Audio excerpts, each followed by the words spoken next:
Bonjour Alexis, Bonjour Franck. merci beaucoup pour ton temps. Est-ce que tu pourrais te présenter brièvement pour celles et ceux qui ne te connaissent pas? Me présenter. Alors j'ai pour habitude, la plupart du temps, de, de me présenter à travers ce qui se passe, donc c'est-à-dire, si ça te va, être une météo intérieure. Super. Donc ma météo intérieure est très lumineuse. Je suis dans une pièce dans laquelle j'ai pas l'habitude d'être. Il y a un arrière-plan qui est blanc. J'ai un sentiment d'espace, de lumière et puis beaucoup de curiosité pour ce temps qu'on va passer ensemble. Et je te remercie chaleureusement de cette invitation. Eh ben merci pour ce départ. Pour ma part, la météo intérieure, pareil, il y a un beau ciel bleu, je me sens très bien, physiquement et mentalement, émotionnellement. Et je suis très heureux de te retrouver. Ça fait longtemps que j'avais envie justement qu'on prenne ce temps pour faire cette petite interview. Moi, je suis très intéressé par ton parcours. J'ai eu la chance de connaître Mindfulness Solidaire, de connaître un peu quelques-unes de tes activités. Et donc vraiment, je me réjouis. Je me réjouis des échanges qu'on va pouvoir avoir ensemble. Et en même temps, très curieux de cet échange. Alors, je m'appelle Alexis Dessouche. Je ne sais pas si c'est une information que tu as partagée. Et puis, tu souhaites qu'on puisse évoquer le parcours jusqu'à Mindfulness Solidaire? Est-ce que c'est le thème que tu souhaites aborder? Alors c'est comme tu veux, généralement en fait on fait une petite présentation brève et ensuite, pour moi la question de base en tout cas de ces interviews, c'est de se dire: «Est-ce que tu peux nous partager quelques exemples de pauses conscientes, des exemples de moments dans ta vie, où tu as bifurqué, où tu as eu un déclic, des moments assez forts?» Et comme le nom de la chaîne s'appelle Pause consciente, j'aime bien me dire que dans notre vie, on a des pauses conscientes, parfois Hmm. qu'on prend nous-mêmes et parfois qui nous sont imposées par la vie, dans des moments difficiles par exemple. Et donc c'est comme tu veux, tu peux te présenter Eh ben, écoute, c'est brièvement. parfait. Et tu ne crois pas si bien dire, parlant de pause consciente. Ce que je te propose, c'est de retracer quelque part le chemin jusqu'ici à travers ce qui me vient à l'esprit, une pause consciente. J'ai exercé il y a quelques années la profession d'avocat et à partir de cette période, j'ai traversé ce que j'appellerais un grand vide existentiel. Et cette période de vide existentiel a pris fin fondamentalement. C'est ce que je ressens lorsque j'ai arrêté de cavaler dans tous les sens et que justement je me suis posé. Je me suis posé pour me poser une question. Je crois que c'est la question la plus fondamentale, c'est qu'est-ce qui a le plus de sens et d'importance pour moi. Et tu permets que je partage un moment justement de pause et de prise de conscience. Bien sûr. Je crois que enfin, je me souviens avoir vécu une sorte de déclic il y a une quinzaine d'années, lorsque je me trouvais sur le périphérique intérieur à Paris, dans ma voiture, dans ma petite C1. C'était la période estivale. Il faisait très chaud, j'étais dans les embouteillages, j'étais bloqué, comme ça peut arriver très souvent sur le périph', avec beaucoup de voitures autour de moi. Et puis, subitement, en regardant autour de moi, à cette époque, je travaillais dans une entreprise, j'ai réalisé la vacuité, l'absence de sens profond dans mon existence. Et même à ce moment-là, je crois que j'ai été pris de sanglots, de réaliser combien j'ai réalisé le gouffre qui me séparait de moi-même. Je ne sais pas comment dire autrement les choses, mais c'est-à-dire que j'ai senti la vacuité profonde de l'absence de sens, l'absence de joie, l'absence de croissance, l'absence de défi. Et je me souviens que dans l'habitacle de ma voiture, où j'étais seul, j'ai dit à haute voix, c'est terminé. Et ça, pour moi, c'est non seulement une pause, mais c'est une prise de conscience et c'est un avant et un après. Il y a un avant et un après à ce moment-là. Et d'ailleurs, dans la foulée, j'ai quitté l'entreprise où j'étais Et entre guillemets, je suis parti à l'aventure de moi-même. Et à partir de là, j'ai choisi, et je mesure bien ce mot de choisi, j'ai choisi de changer radicalement le sens de ma vie. Alors, pas forcément, je ne savais pas, et le fait de ne pas savoir est très important pour moi, mais ce que j'ai choisi de faire, c'était de mettre consciemment le sens, l'engagement, y compris la spiritualité, au cœur de ma vie. Et quand je dis au cœur de ma vie, c'est qu'à partir de ce moment-là, je me suis formé à, à la pleine conscience. Alors, je pratique la méditation dans une tradition zen depuis une vingtaine d'années, mais je me suis formé à la pleine conscience donc dans cette approche laïque auprès de la faculté de médecine de l'Université du Massachusetts, où John Kabat-Zinn a créé le programme MBSR. Et puis, je me suis formé aussi à des programmes sur la compassion, je me suis formé à des programmes sur le leadership fondé sur la pleine conscience. Je suis devenu médiateur. Et puis, je me suis aussi naturellement engagé dans un certain nombre d'initiatives. Alors, on parlera de mindfulness solidaire, mais ça fait vraiment partie aujourd'hui du cœur de ma vie.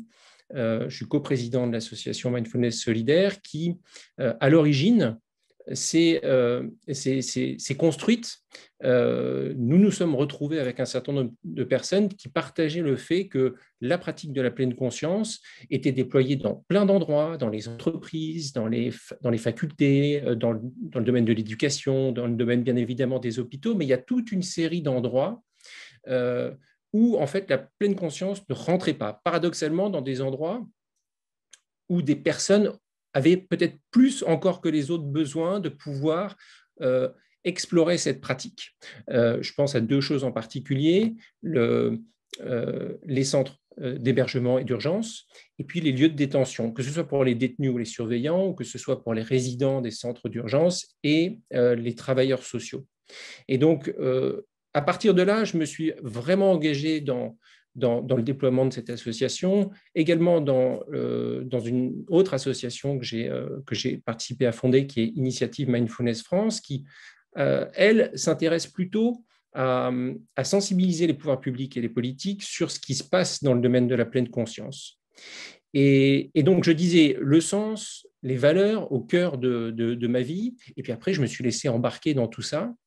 Je me suis formé, aujourd'hui je suis coach professionnel, et je suis également consultant dans le domaine de la transformation des personnes, des individus, des groupes, mais aussi des organisations qui souhaitent, que ce soit individuellement ou collectivement, mettre aussi le sens, les valeurs, l'engagement, y compris, je disais, la spiritualité au cœur de leur propre processus de transformation, mais sans vraiment savoir comment faire.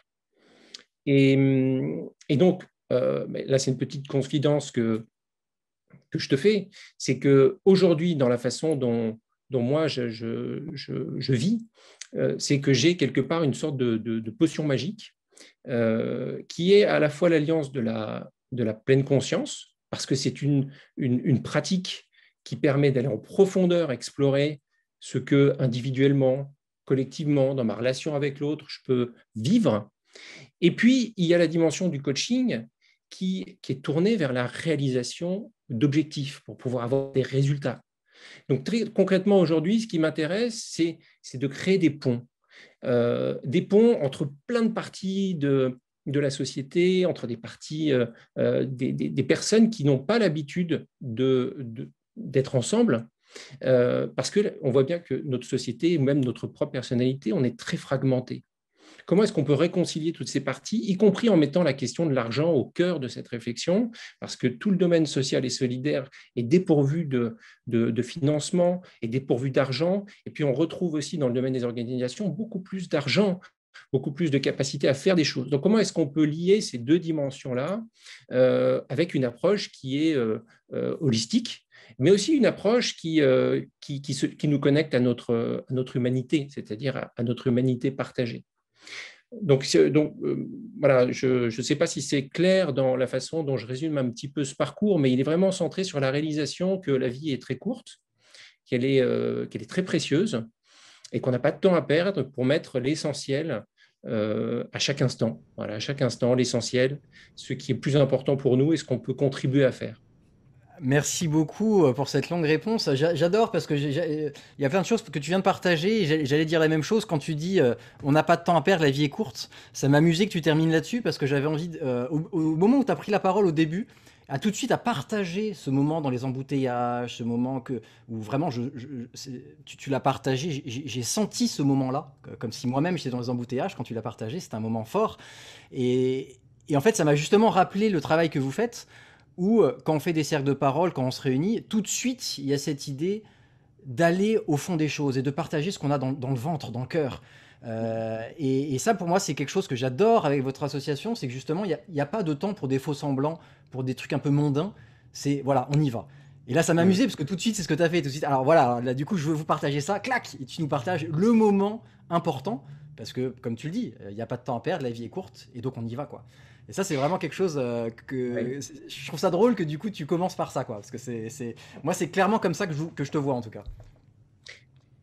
À travers ma vie aussi, et ce que j'ai pu vivre dans mon enfance, si tu veux, j'ai très très tôt réalisé que la vie est éphémère. Et à partir de là, tu parlais de moments dans l'existence, mais euh, tout devient essentiel. Chaque moment devient essentiel. Et la pleine conscience ou la pleine présence, c'est aussi être le plus connecté possible à ce qui se passe et même de diminuer l'espace qui nous sépare de nous-mêmes et de ce que l'on vit. Et tu évoques les cercles de parole. Au sein de Mindfulness Solidaire, on a créé un programme d'intelligence émotionnelle qui a trois piliers. Donc le premier pilier, c'est la pleine conscience. Le deuxième pilier, c'est les cercles de parole. Alors, je me suis formé auprès du Center for Council à cette pratique du cercle, qui est une pratique en soi, comme la pleine conscience, qui nous invite à, lorsqu'on est réunis ensemble en cercle, à parler avec le cœur, à écouter aussi profondément les autres. Et puis, il y a cette proposition que tu évoques d'aller à l'essentiel. Et pourquoi l'essentiel? Parce que on est toujours en train de chercher ce qu'on va dire, de pouvoir être intéressant, de pouvoir exceller ou de développer une pensée particulière lorsqu'on est avec d'autres personnes. Ici, la pratique du cercle, c'est de laisser tout ça de côté. Donc, il y a bien évidemment des prolégomènes qui nous invitent à créer un cadre sécurisant de confidentialité pour pouvoir partager ce que l'on sent et surtout ce qui vient. Ce qui vient, et ça ne vient pas de n'importe où, puisque très souvent, lorsqu'on partage, c'est que quelqu'un d'autre a dit quelque chose avant. Donc, c'est réaliser cette profonde interdépendance avec tout ce qui se passe dans le cercle et dans la vie, et de voir qu'on n'est pas seul, qu'on n'a pas une existence comme ça éthérée, déconnecté de tout. C'est là où on peut vraiment faire le lien avec la pratique méditative ou la pleine conscience, c'est-à-dire qu'il y a cette profonde indépendance de tous les phénomènes, et à travers le cercle, c'est extrêmement puissant parce que ça permet de créer quelque chose qui est au-delà des personnes qui, elles aussi, vont quand même avancer dans leur propre processus de transformation, mais on le fait au niveau d'une sorte de troisième entité. Et puis, le troisième pilier du programme, il est fondé sur une invitation à s'autonomiser, c'est-à-dire à pouvoir identifier son propre chemin pour pouvoir avancer vers ses propres objectifs. Donc ces trois piliers-là on va dire, font de la synergie entre eux pour pouvoir accompagner sur 8 sessions, donc à peu près 2 mois, pour pouvoir accompagner des groupes de personnes à s'outiller, à s'autonomiser, à gérer leurs émotions, à se familiariser avec cette approche de la pleine conscience, comment est-ce que je suis capable de manager l'esprit, le corps, le cœur, les relations que je peux avoir avec les autres, dans la communication. Et puis, très important, c'est un programme, et c'est également mon intérêt profond, de mettre l'accent sur ce qui est systémique, c'est-à-dire qu'on ne s'arrête pas simplement à le cercle de sa personne, on ne s'arrête pas forcément au cercle des personnes qui sont dans un programme, on va aussi s'intéresser, c'est ça, cette intelligence émotionnelle, à ce qui se passe dans les écosystèmes où les groupes évoluent. Donc, poser cette question-là de quelle est ma responsabilité, quelle est notre responsabilité, puis quelle est la responsabilité de l'organisation dans laquelle nous intervenons. Et c'est là qu'il est fondamental de venir, là encore, poser cette question de quel est le sens? Quelles sont les valeurs?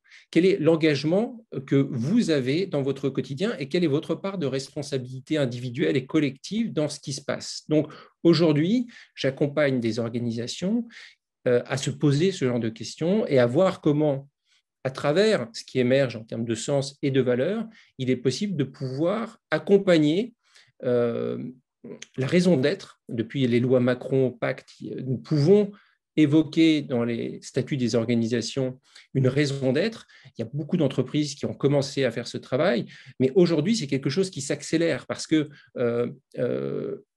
avant, on pilotait beaucoup les organisations à travers des process. Aujourd'hui, on s'intéresse beaucoup aussi à pouvoir les piloter et les développer à travers des grands principes, mais qui n'ont pas vocation à être creux.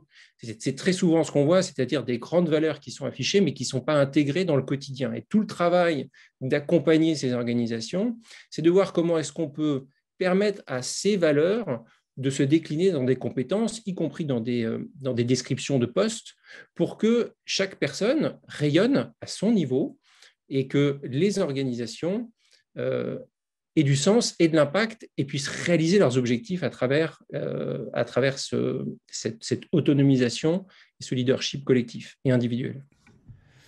Merci. Oui, effectivement, on voit bien qu'il y a beaucoup d'entreprises qui parlent de ces valeurs-là, mais ça devient presque du greenwashing. Alors, je ne sais pas comment on pourrait appeler ça, du value washing. Et donc, je trouve ça très intéressant d'aller vraiment au fond du sens. Tu utilisais le mot tout à l'heure, spiritualité. Et je trouve ça intéressant que dans ton travail, il y a vraiment cette idée d'incarner les choses et que ce ne soit pas, comme tu le disais, éthéré. Ça serait quoi pour toi la définition de ce mot? Comment tu définirais spiritualité? Alors, je le définis de façon très simple, c'est ce qui est au-delà de chacun d'entre nous. Hein. Donc après, on peut mettre beaucoup d'autres mots. Il y a la transcendance, il y a la métaphysique. J'ai fait des études de droit et puis en parallèle, j'ai fait des études aussi de philosophie. Ça m'a toujours beaucoup interpellé, cette question que l'homme s'est posée depuis tout temps, c'est qui suis-je? Et donc, toutes les réponses qui viennent, elles sont différentes, mais elles nous relient à cette dimension de l'au-delà de notre petite personne. Et fondamentalement, tu parles de ce mot qui, pour moi, a beaucoup d'importance. Je ressens, à travers les accompagnements et les coachings que je fais, de plus en plus de personnes qui se sentent amputées. J'utilise le terme qui est fort, mais qui se sentent amputées de cette part de spiritualité. Amputées par qui et comment? Amputées par la société dans laquelle on vit, amputées par tout ce que nous sommes en train de vivre. Et il y a une aspiration profonde à pouvoir restaurer ça, restaurer tout simplement le fait de pouvoir réaliser qu'il y a autre chose, un au-delà de notre petite personne, parce que tout simplement, l'homme s'est toujours interrogé, ne serait-ce que la relation avec la nature. Donc c'est aussi ça la spiritualité, c'est se connecter à la nature et réaliser que rien n'est autre chose que de l'interdépendance avec tout le reste, les individus, les arbres, les océans. Et donc, je ne sais pas si ça répond à ta question, mais voilà, c'est ce qui est plus grand que chacun d'entre nous. Merci. Oui, je trouve ça très intéressant parce que très souvent, dans la pleine conscience, il y a une telle volonté d'être laïque que du coup, la plupart des gens n'osent plus utiliser des mots comme spiritualité. Je sais qu'au début de John Kabat-Zinn, justement, parce que la méditation à la base, c'est lié à de la spiritualité, à des pratiques bouddhistes entre autres, mais pas que. Et en fait, je trouve ça très intéressant de voir que pendant pas mal d'années, vraiment, ce qu'on appelait la mindfulness, on insistait bien, mindfulness c'est laïque, hein, voilà, c'est pas connoté. Et moi, j'aime beaucoup dans cette approche que tu proposes où ok, c'est laïque, mais en même temps, on peut rester connecté à cette spiritualité, à des choses qui vont au-delà. Et la pleine conscience n'est pas que un outil pour performer, n'est pas que un outil de coaching, même si c'est important, mais c'est aussi un outil pour voir plus large, pour s'ouvrir, comme tu le disais, voir la causalité, voir le lien qu'on a avec les gens, et donc cette part spirituelle. Et ça, c'est quelque chose que je trouve très intéressant dans cette approche de la pleine conscience, c'est que du coup, elle n'est pas limitée au côté performer et améliorer ses compétences en tant qu'individu. Et Alors oui, je reviens sur ce thème de performer. Si on retrace un petit peu tout ce qui s'est passé depuis 1979, où John Kabat-Zinn a créé le programme MBSR, il l'a créé dans un contexte très spécifique. Il l'a créé au sein du Center for Mindfulness pour des personnes qui, euh, qui étaient dans des situations de stress très avancées, de douleurs chroniques, de dépression ou de rechute dépressive. Et donc, le programme MBSR est né dans les hôpitaux. Il est né pour pouvoir accompagner des personnes auxquelles d'habitude on donnait des médicaments. Et donc, il y a avant tout dans cette approche qui est au confluent des pratiques qui sont méditatives, mais aussi scientifiques, puisque c'est là qu'on a commencé à mesurer ce qui se passait dans un programme de 8 semaines. Il y a cette réalisation de la profonde souffrance de ces personnes. Et comment est-ce que les outils de la pleine conscience, dans un programme qui a vocation à réduire le stress, peut être apporté à des personnes qui vont intensivement pratiquer ça, avec également des mouvements en conscience.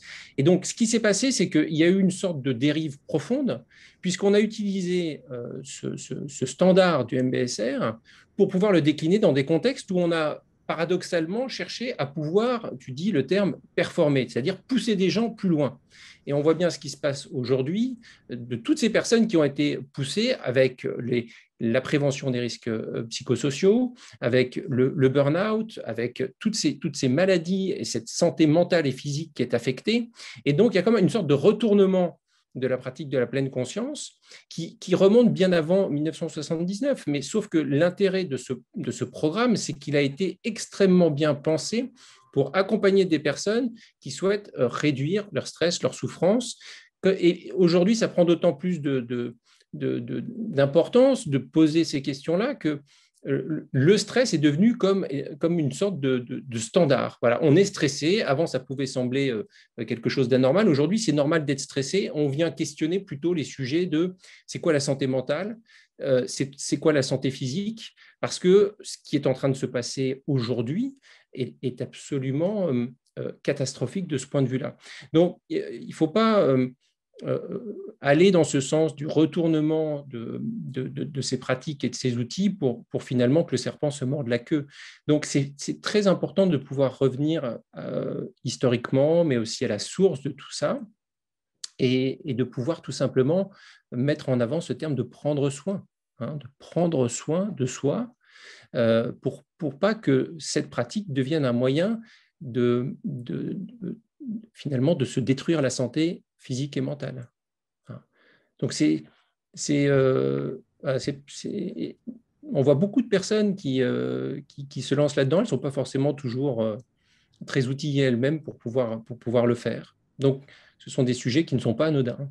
oui, et puis il y a un énorme paradoxe, c'est qu'en plus à l'origine, si on revient à la spiritualité, le but était de lâcher l'emprise de l'ego, de lâcher l'emprise de ce qu'on veut, de ce qu'on veut pas, de toutes nos névroses.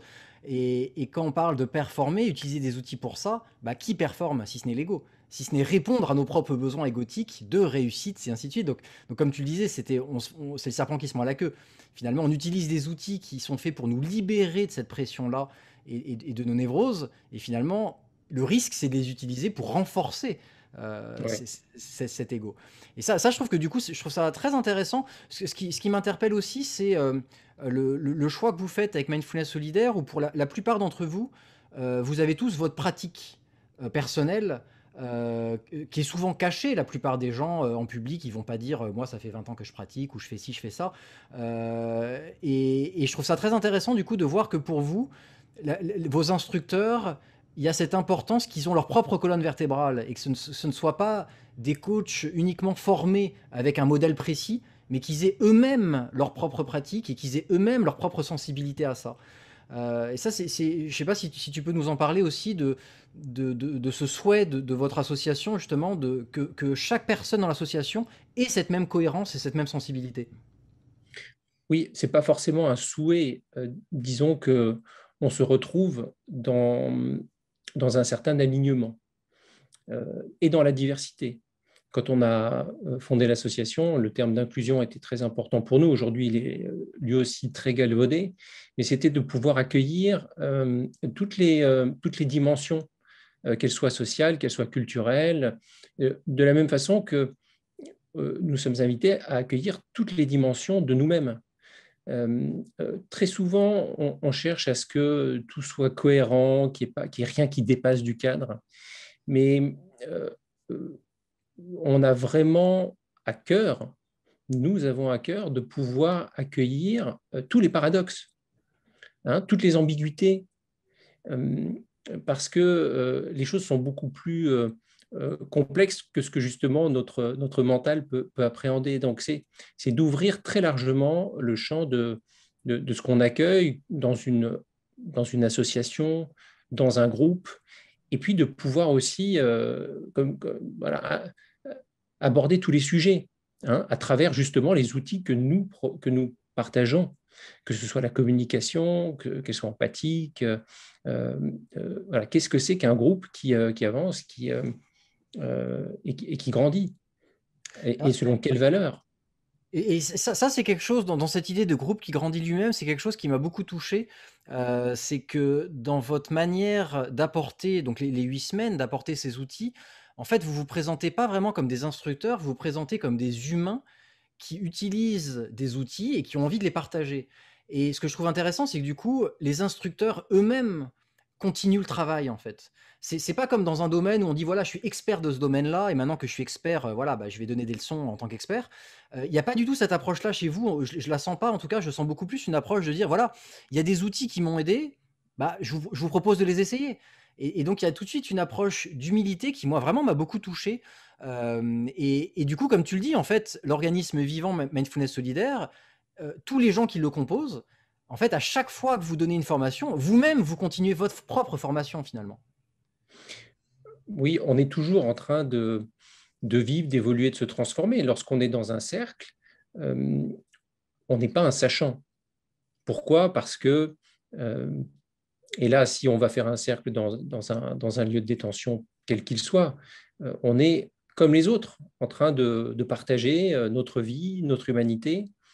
Et la force du cercle, c'est que on est tous à équidistance du centre et que tous les sièges sont aussi puissants les uns que les autres. Dans le cercle, dans la pleine conscience, si vraiment on revient à la définition de la pleine conscience comme étant euh, cette, euh, cette attention particulière, c'est-à-dire une attention sur ce qui se passe dans l'instant présent, mais sans jugement. Et c'est cardinal, le non-jugement, parce que c'est à travers cette, cette qualité qu'on peut se rencontrer et qu'on peut rencontrer les autres. Oui, et c'est vraiment le fait de soi-même être dans le non-jugement qui est la porte ouverte pour que les autres puissent s'exprimer. Et d'ailleurs, c'est ce que tu as commencé par faire que j'aime beaucoup, c'est que très rapidement, ça permet de toucher de la vulnérabilité. On sort de notre zone de confort. Et à nouveau, ce que je trouve très drôle, c'est qu'on a commencé cette interview avec ça, où tout de suite tu es sorti de ta zone de confort pour partager une vulnérabilité, quelque chose qui avait été important pour toi, sans passer par des phases, on va dire, un peu mondanité, de voilà, il y a la présentation. Et ça, c'est quelque chose que je trouve enfin, qui moi, à nouveau, me touche vraiment beaucoup dans votre approche. Il y a vraiment ce souhait de toucher au cœur, de partager soi-même du cœur, de son côté vulnérable, pour ouvrir un espace, une invitation pour que les autres puissent aussi le faire. Et effectivement, du coup, c'est vraiment une approche qui, je trouve, est assez, alors le mot est un peu fort, mais un peu révolutionnaire, dans le sens qu'on est vraiment dans une culture généralement du sachant. On va faire des formations avec des gens qu'on considère comme des maîtres ou comme des experts d'un domaine, des docteurs en économie ou autres, enfin qu'importe après tous les mots qu'on met dessus. Et là, je trouve que cette attitude, c'est vraiment une attitude, bah, c'est un peu l'esprit du débutant qu'on pourrait retrouver dans les formes de spiritualité finalement. Oui, c'est complètement l'esprit du débutant qui propose de faire un reboot, entre guillemets, à chaque instant des croyances qu'on peut avoir sur ce qui s'est passé. Donc, c'est avoir cet esprit frais de l'instant, où on est capable de s'être trompé, où on est capable de remettre sur l'ouvrage toutes les certitudes qu'on peut avoir. Ça me fait penser que dans les conflits et dans la façon dont les conflits se montent, il y a très souvent le fait que on a plein d'informations qui sont à notre disposition quand on est en train d'échanger avec quelqu'un ou un groupe de personnes, et puis on va les prélever justement consciemment ou inconsciemment des informations pour commencer à faire des suppositions, pour commencer à tirer des conclusions, et puis ensuite pour avoir des croyances, et puis passer à l'action. Et dans la façon de désescalader, on va dire, cette montée dans le conflit, il y a cette question qu'on peut se poser, c'est est-ce que c'est vrai? Est-ce que les croyances que j'ai, les conclusions que j'ai tirées, mes suppositions, est-ce que tout ça c'est juste, et est-ce que je peux revenir au champ d'information? C'est là où je parle de reboot, c'est-à-dire est-ce qu'on peut revenir à ce qui est là, à ce qui se passe. Et puis à partir de ce qui est là et de ce qui se passe, il y a cette notion d'empowerment, il y a cette notion de choix, c'est-à-dire qu'est-ce que je vais choisir consciemment de sélectionner comme données, tout simplement parce que ce vers quoi notre esprit tend, on le devient. Donc c'est vraiment mettre, et c'est au cœur aussi de notre programme, cette question du choix, le pouvoir des choix conscients. Et le fait de réaliser que chacun quel que soit le niveau qu'on a dans la vie, on a cette capacité à choisir, à être acteur de sa vie. Et donc, c'est très intéressant de se dire, pour en revenir encore une fois au sens, aux valeurs, c'est qu'est-ce que je choisis comme sens, qu'est-ce que je choisis comme valeur. Et ensuite, le travail, c'est de pouvoir être aligné dans les actions que l'on met en place à partir de ces valeurs. Et c'est pas grave de ne pas y arriver tout le temps. On peut se tromper, tout le monde se trompe.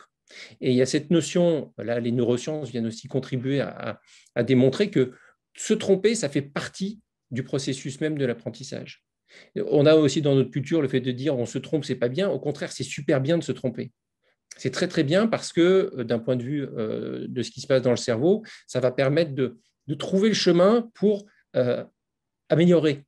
Et améliorer quoi? Il n'y a pas de niveau particulier, mais c'est simplement de pouvoir aller vers ce qui est important pour nous, et ce qu'on a choisi de faire. Voilà. Oui, tu parles beaucoup. J'aime bien cette idée justement d'aller en se trompant. Moi j'utilise beaucoup cette allégorie que l'enfant qui apprend à marcher, quand il tombe, le parent va lui donner de l'amour, de la confiance, l'aider à se relever. On va pas considérer que c'est un échec de tomber. On va naturellement, en tant que parent, on va l'aider à se relever. Et j'ai toujours trouvé ça étonnant que ce qui paraît naturel vis-à-vis d'un enfant, donc de l'aider à se relever et de considérer que apprendre à marcher dans l'apprentissage, il y a tomber. Pourquoi est-ce qu'on change d'attitude quand les gens sont adultes? Quand les gens sont adultes et qui tombent, au lieu de leur donner de l'amour et leur dire bah c'est pas grave, relève-toi, vas-y, continue à marcher. Là, on aura le jugement de ah c'est un échec, il a raté, il n'est pas performant, il n'est pas. Et du coup, moi c'est une allégorie que j'utilise très souvent parce que de revenir à ce niveau d'enfant, comme tu le dis, de se tromper, bah, en fait, de chuter, on apprend par l'échec et ça fait vraiment partie de la vie. Et je trouve ça intéressant parce que finalement, dans la confiance qu'on donne aux gens, je trouve que dans notre culture, il y a vraiment l'idée que justement, on va plus donner notre confiance à des gens qui représentent la réussite. Et dans la réussite, pour nous, il y a le côté, OK, il réussit tout ce qu'il fait, comme un sportif qui réussit chaque match. Et s'il rate des matchs, bah, on considère que du coup, c'est un échec, il est nul. Donc, on n'accepte pas l'erreur. Et je trouve ça intéressant que dans votre approche, il y a vraiment cette idée de laisser de l'espace aux tests, aux échecs. Et ce que je ressens, moi, dans vos 8 semaines, dans les formations que vous apportez, c'est qu'il y a beaucoup de créativité, du coup. C'est pas du tout, alors c'est pas du tout pour critiquer, hein, mais si je prends l'exemple de MBSR, c'est un schéma rigide, très structuré, qui fonctionne. Donc, comme il fonctionne très bien, tout le monde va utiliser le même. Mais dans vous, votre approche, il y a vraiment une idée de créativité. Et je voulais poser la question, comment vous choisissez, quand vous créez justement ces 8 semaines, comment vous choisissez les thèmes et comment vous choisissez les outils que vous allez apporter, que ce soit pour des détenus, pour des gens dans la rue? Comment vous choisissez les outils? Comment vous vous dites, OK, cet outil-là va être utile et cet outil-là, non, là c'est pas le bon outil? Alors, je vais répondre à cette question juste avant par rapport au MBSR. étant instructeur MBSR, je mets l'accent sur quelque chose de très important. Euh, le programme MBSR est aussi construit sur l'idée de passer d'un état de réponse automatique, de réactivité, à une réponse qui est choisie.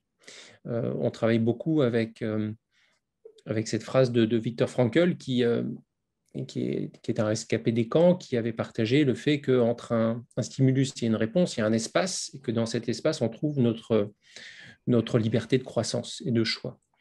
Et c'est ça qui est intéressant dans le programme MBSR, donc, qui est protocolisé, mais qui est véritablement une capacité de pouvoir trouver cette créativité sur laquelle on a vraiment insisté dans le cadre de notre programme.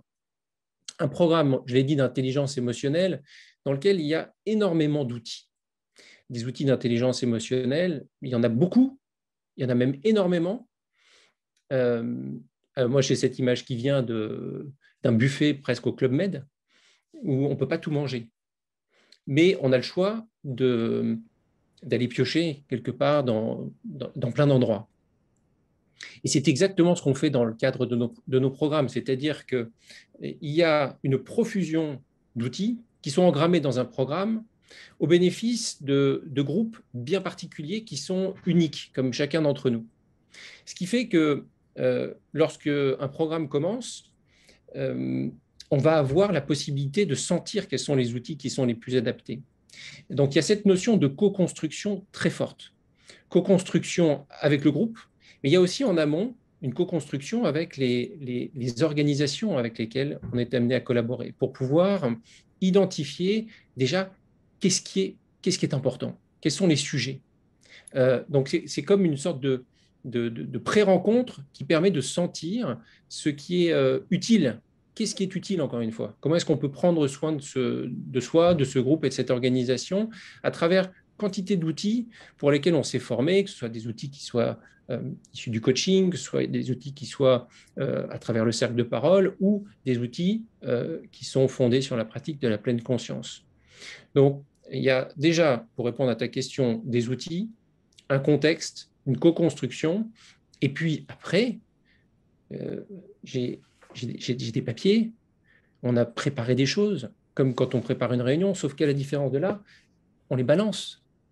Hein, on ne va pas suivre ce qui est marqué sur ces bullet points.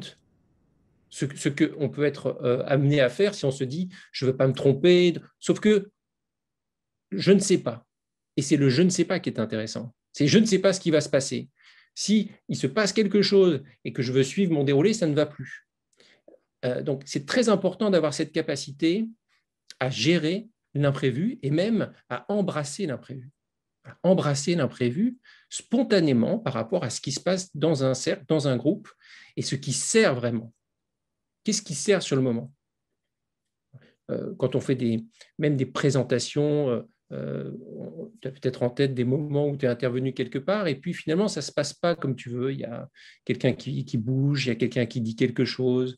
Voilà, cette capacité à sentir le champ énergétique, à sentir ce qui se passe chez le groupe et chez les personnes, tout simplement pour être au service de ça. Donc c'est comme ça que ça se fait, les choix. C'est déjà en amont, et puis une fois qu'on y est, on y est.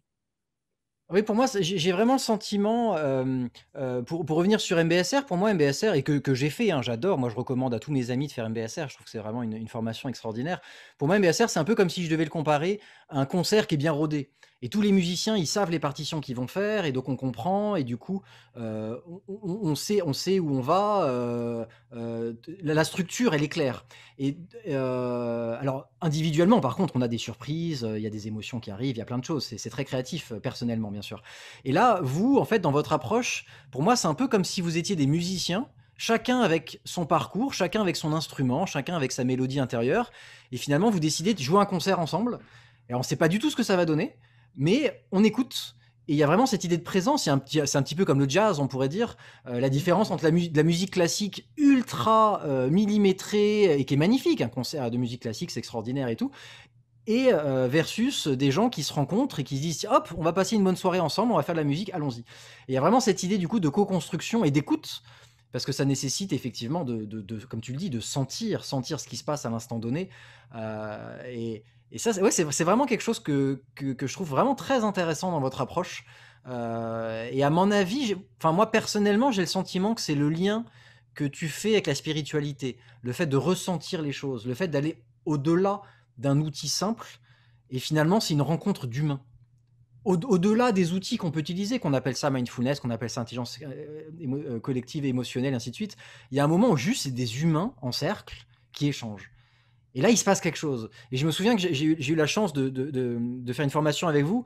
Vous disiez que les cercles, il y a quelque chose de très tribal, il y a quelque chose de très primitif. Depuis la nuit des temps, les humains se réunissent en cercle.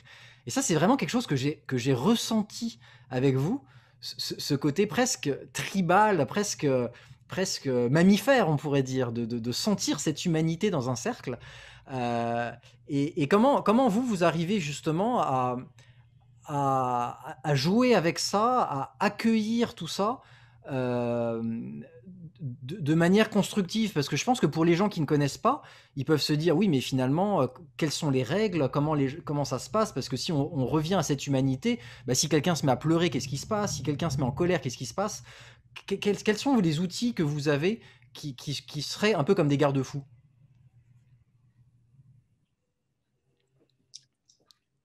J'écoute d'abord ce que tu viens de dire sur quelqu'un qui pleure. Très souvent, on observe cette tendance à aller réconforter quelqu'un qui pleure. C'est important aussi de laisser quelqu'un pleurer, de ne pas lui priver cette personne de l'émotion qui est en train de se dérouler. Et la pratique du cercle, c'est aussi une pratique de la présence. Tu disais que c'est très lié à notre humanité. Oui, parce que tous les êtres humains se sont à un moment ou à un autre retrouvés au fil du temps et des âges autour d'un feu pour parler des sujets qui les concernent. Euh, à travers la pratique du cercle de parole et d'écoute, c'est pas des garde-fous, mais c'est des principes, bien évidemment.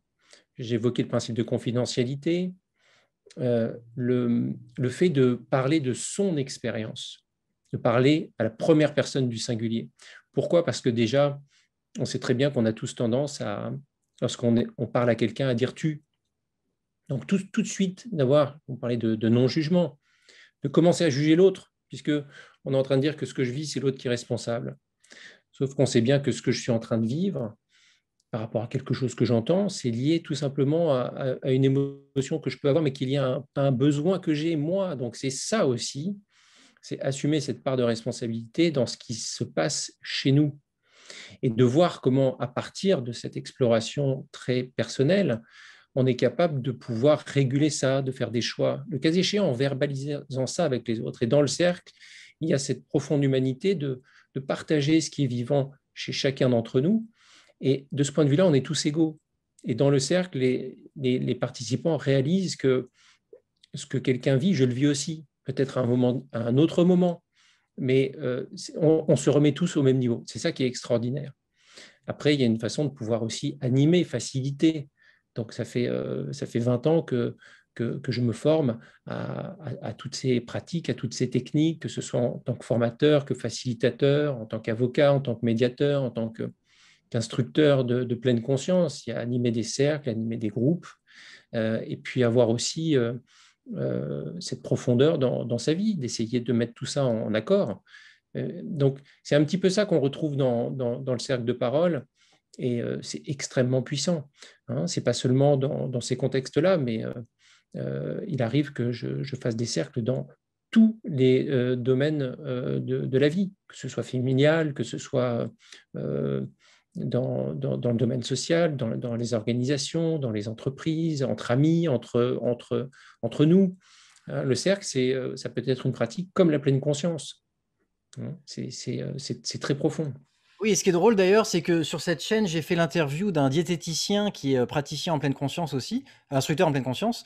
Et ce qui est très intéressant, c'est qu'il parlait du fait qu'à l'origine, manger, en fait, on est en cercle.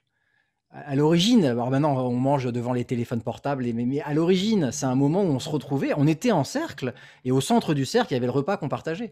Et donc c'était un moment de cercle.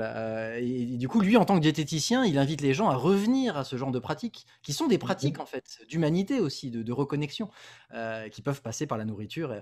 Et ce que tu disais aussi, ça me faisait penser à cette phrase que j'aime beaucoup quand tu disais quand on voit quelqu'un pleurer, effectivement, plutôt que de tout de suite sauter sur la personne pour la réconforter, avec un peu ce complexe du sauveur, de déjà écouter chez soi ce qui se passe. Et il y a cette phrase que j'aime beaucoup qui dit tout ce qui est personnel est universel. Et vraiment, comme tu le dis, bah, moi aussi j'ai mes souffrances, on a tous nos souffrances. Donc si je vois quelqu'un pleurer, qu'est-ce que moi, ça me rappelle dans ma propre souffrance, dans ma propre vulnérabilité. Et effectivement, le cercle ouvre à ça. Alors, il y a effectivement dans le cercle, et puis c'est une succession de pratiques. Donc, on peut ouvrir le cercle et fermer le cercle. Après, il y a des moments où on va s'intéresser même à la communication consciente, que tu connais bien. C'est-à-dire, dans la communication consciente, c'est moi, c'est l'autre. Et il y a cette capacité à pouvoir partager ce que je vis, et puis à poser des questions aussi à la personne avec laquelle je suis en communication. Et en fait, c'est un mouvement extrêmement fort où il y a à la fois une attention qui est portée sur l'autre, une écoute qui peut être plus ou moins profonde, c'est-à-dire je peux m'intéresser aux mots que la personne prononce, je peux aussi m'intéresser au mouvement du corps, je peux m'intéresser au mouvement des mains, je peux être même tellement attentif que je suis capable d'identifier que la personne en face de moi vit un moment émotionnel particulier, fort. Donc, je peux imaginer ça, mais je peux aussi poser la question. Est-ce que là, il y a de la souffrance, il y a de la tristesse, il y a de la colère, il y a de la joie. Et puis, en fonction de ce que la personne partage, c'est de revenir aussi à ce qui se passe chez moi. Parce que ce n'est pas juste l'autre, c'est moi. Et moi, je peux être très impacté parce que je suis en train d'observer chez l'autre. Et ça, c'est très intéressant dans tout le domaine du soin, notamment. C'est-à-dire comment est-ce que je suis capable de prendre soin de l'autre sans m'oublier moi. Et donc, c'est tout le sujet de la prévention de la détresse empathique. C'est comment est-ce que je peux, dans cette alternance entre cette observation de ce qui se passe chez moi et de ce qui se passe chez l'autre, de ce que je pense qui se passe chez l'autre, comment est-ce que je suis capable de pouvoir prendre soin des deux, quelque part, et de prendre soin de l'espace de communication qu'on a ensemble. Et donc, c'est d'avoir cette capacité attentionnelle très fluide. Et c'est ça qui est au cœur de la pratique de la pleine conscience, c'est la pratique attentionnelle.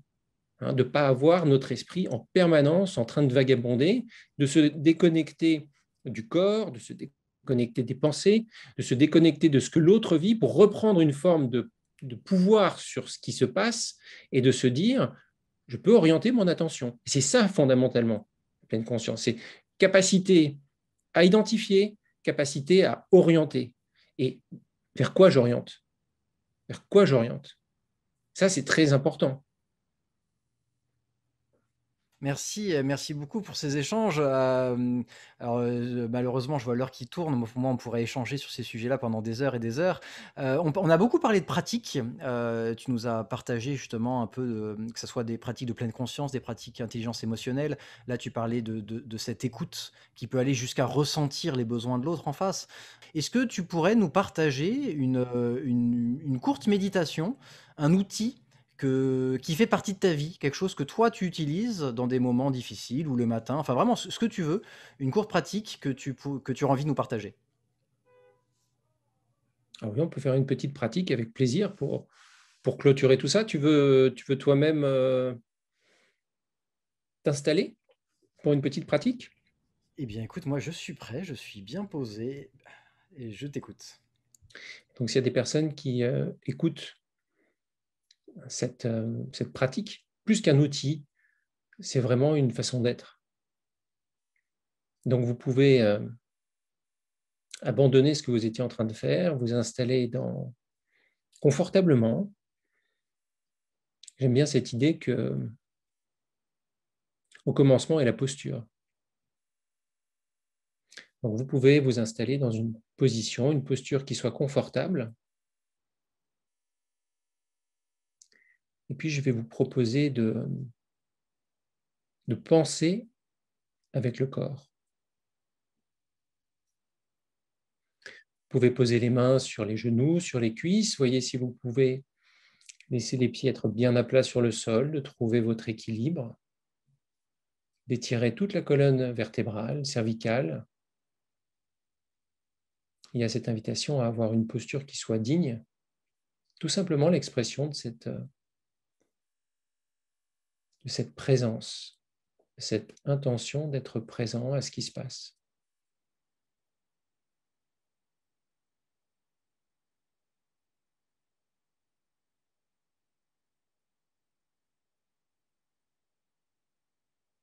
Et puis nous pouvons simplement prendre conscience de la respiration.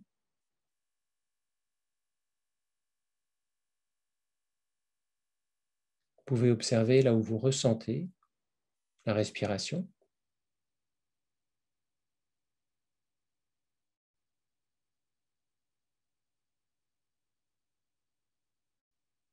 Et puis je vous propose de vous intéresser tout particulièrement à ce souffle.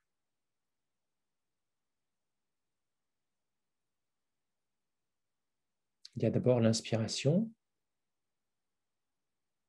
et puis l'expiration. Et je vous propose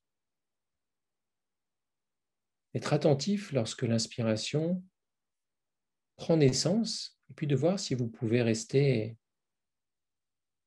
concentré sur toutes les phases de transformation de cette inspiration.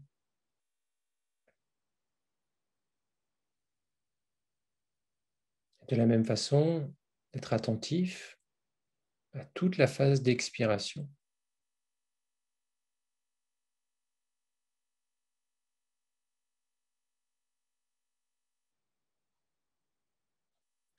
Entre les deux, entre l'inspiration et l'expiration, il y a une petite plage de pause, comme un bref intervalle. Vous pouvez également être attentif à cet intervalle.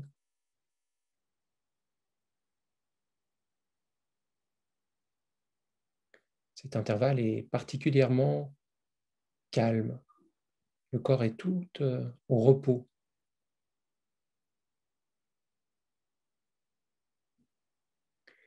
Et puis je vous invite à vous intéresser à la texture de la respiration.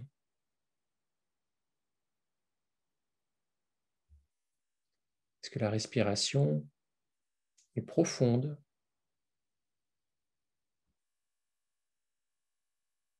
Est-ce qu'elle est légère?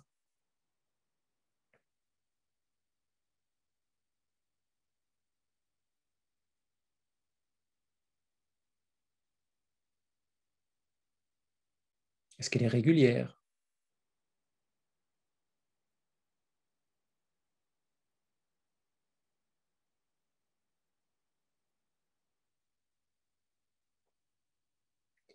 Et puis je vais vous inviter à laisser intérieurement résonner une question.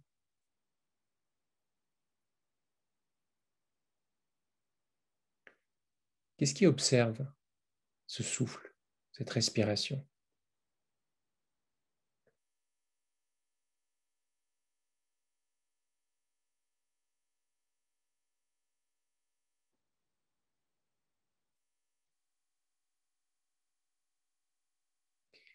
Qu'est-ce qui observe cette respiration?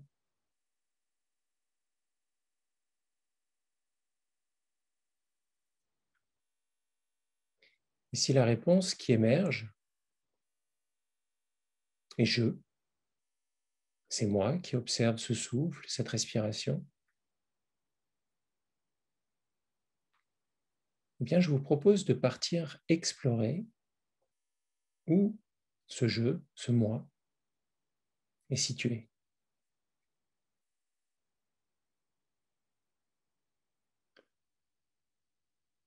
Est-ce que ce moi est situé au niveau des pieds?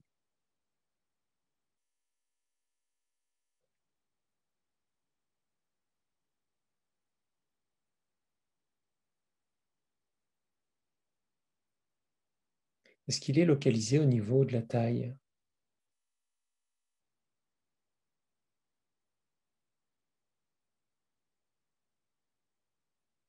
Est-ce qu'il est localisé au niveau de la poitrine?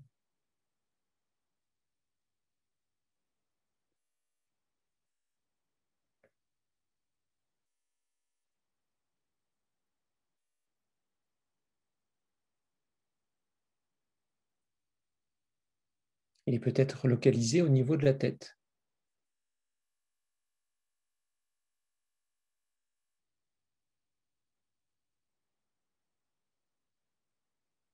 Si vous ressentez la présence de ce jeu, de ce fameux jeu au niveau de la tête, est-ce qu'il est localisé plutôt du côté gauche, plutôt du côté droit?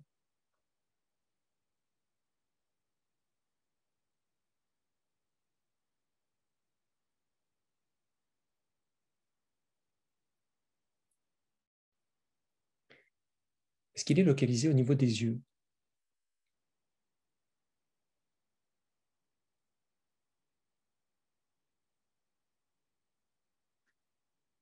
Peut-être qu'il est localisé à l'arrière des yeux.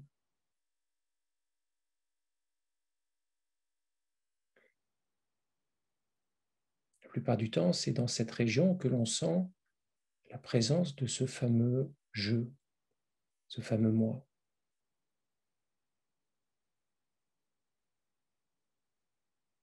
Et je vous invite ici à centrer votre attention dans cette partie du corps, à l'arrière des yeux.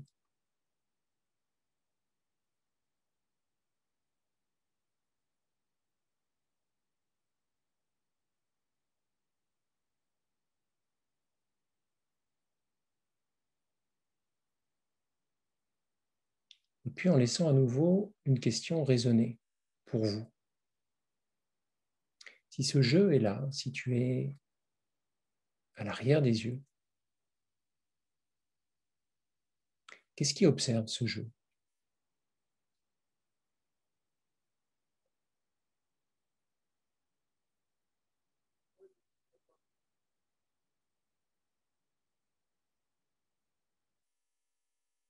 Quelle est cette présence et la source qui illumine toutes les expériences?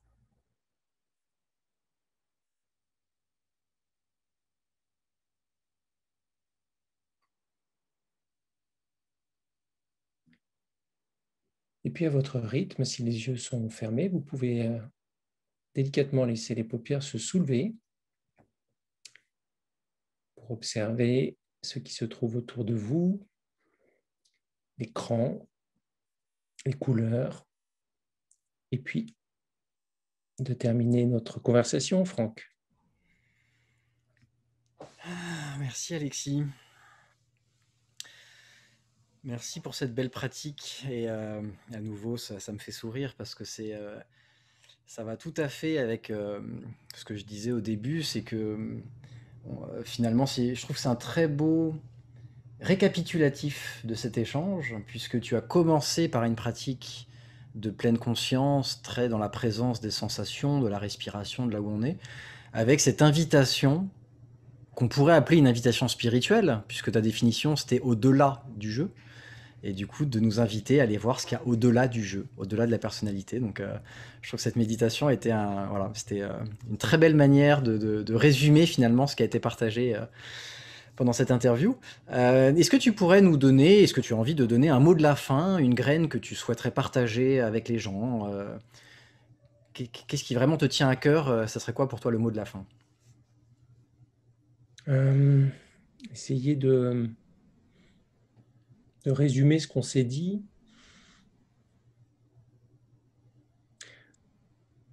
Je dirais que embrasser totalement la vie instant après instant, ou même se laisser embrasser totalement par la vie, instant après instant, parce que, comme je l'ai partagé, elle est très précieuse et très courte. Et également une attention particulière à ce qui cherche à émerger au sein de ce corps, de cet esprit et de ce cœur. Et on l'a dit, réaliser que rien n'est indépendant de tout le reste. Tout est connecté Et lorsque tout est connecté, c'est tout simplement le cœur qui émerge, mais le cœur avec un grand C. Merci pour ce mot de la fin. Eh ben, un grand merci pour cet échange, un grand merci aussi pour, tous ces beaux projets, que tu accompagnes et j'espère à très bientôt pour des nouveaux projets. Merci beaucoup, Franck, et à très bientôt.